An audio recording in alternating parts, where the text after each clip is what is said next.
That officer receiving medical treatment with non-life-threatening injuries.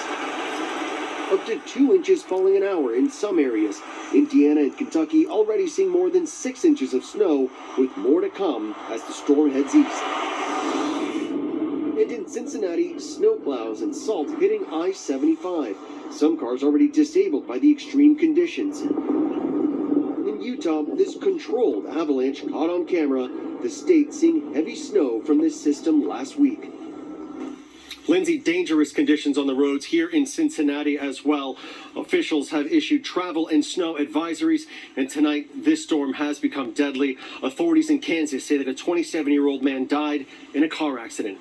Lindsay? Hopefully people can heed those warnings to stay off the roads. Victor Kendo, our thanks to you. The storm is also causing major disruptions to air travel. More than 6,000 flights canceled or delayed, and tomorrow could be even worse. ABC's Alex Forshey joins us now from the nation's capital. Alex, what can travelers expect? Hey, Lindsay, it is going to be rough tonight and into tomorrow morning at airports across the Midwest and the Mid-Atlantic. Already more than 1,500 flight cancellations across the country, and that number is going to continue to rise. We're already seeing airlines cancel flights for tomorrow, but many are also offering aid for affected flyers. Now, for those states in the path of the storm, they could see more snow than they've seen in more than a decade. A state of emergency has already been declared in a number of places, including Kentucky, Arkansas, Missouri, Kansas, West Virginia, and Virginia. Maryland has also declared a state of preparedness. And tonight, the governor of Virginia out with a message to travelers saying stay alert and prepare now for any potential impacts. Lindsay? A number of warnings there in the Mid-Atlantic in particular. Alex, thank you. Let's bring in ABC News meteorologist Samara Theodore. Samara, we've talked about snow and ice, but it's also bringing severe weather to the south. What can residents there expect? Yes, Lindsay. In fact, a tornado has already been reported in Arkansas, and right now a tornado watch is in effect from eastern Texas through Louisiana into Mississippi. On the northern tier of the storm, that's where we're dealing with the snowfall tonight along I-70. By tomorrow morning, this could be a commuting mess for the Mid-Atlantic, specifically the Washington, D.C. area along I-95. In southern Virginia is where we could see icing around 7 a.m. tomorrow morning, and the storm system will linger through tomorrow evening. By the time it's all said and done, up to a half an inch of significant icing could be occurring in northern Kentucky, and Washington, D.C. is in for potentially their biggest snowstorm in 3 years. After this is done on Thursday, temperatures in D.C. will feel like 2 degrees below zero, and that's the day of the final procession for President Jimmy Carter. Lindsay? We'll see if that'll have any impact there, Samara. Thank you.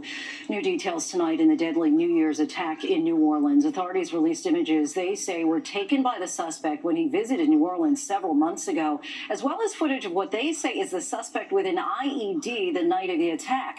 They say he visited the city twice before killing 14 people there. ABC's Trevor Ault reports from New Orleans tonight.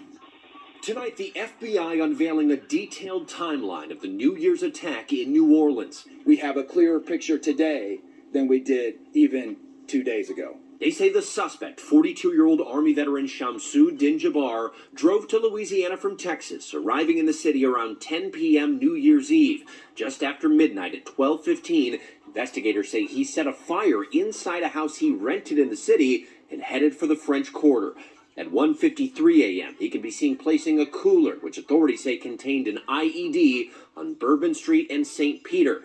And a half hour later, at 2:20, he placed a second cooler on Bourbon and Toulouse. Less than an hour after that, at 3:15, he raced his rented Ford F-150 down Bourbon Street, killing 14 people and injuring dozens more. During these past few years, lone actors, or small cells of individuals who typically radicalize to violence online and who primarily use easily accessible weapons, have posed the greatest terrorism threat to our homeland. And authorities say the casualties could have been much higher. The fire inside the rental home burned out before it could spread to the accelerants Jabbar had placed inside, and the detonator Jabbar tried to use to set off those IEDs inside the coolers failed before Jabbar was killed in a shootout with law enforcement. He didn't use the correct device to set it off, and that is just indicative of his inexperience. Investigators revealing Jabbar traveled to New Orleans twice in the months before the attack, filming this video as he rode around the French Quarter on a bicycle.